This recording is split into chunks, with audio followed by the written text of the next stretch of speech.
嗱，又係寶馬啊！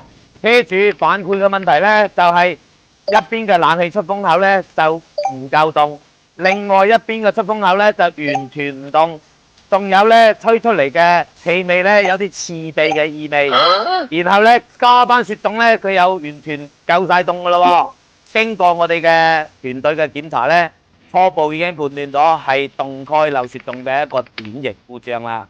如果你部愛車都有類似嘅問題，我建議你去專業嘅門店檢查。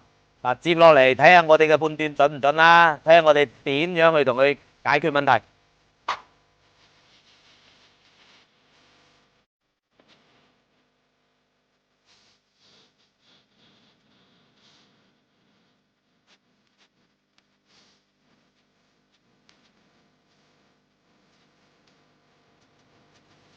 證實咗係蒸發箱漏雪中有啦，綠色嗰啲就係雪中有啦，漏得都好犀利下，所以咧嗰啲冷氣吹出嚟咧都係有異味嘅。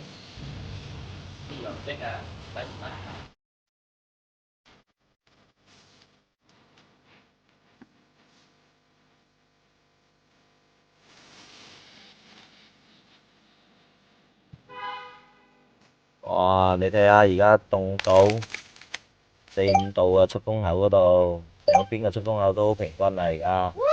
經過我哋嘅師傅嘅不懈嘅努力咧，而家吹出嚟嘅風已經係涼浸浸啦，同埋咧之前嘅異味咧亦都消除咗啦。所以你部愛車都有類似嘅問題，可以過嚟中山寶德揾我哋要精準幫你解決問題。地方需要用我哋專業。記得關注我哋中山寶德喎。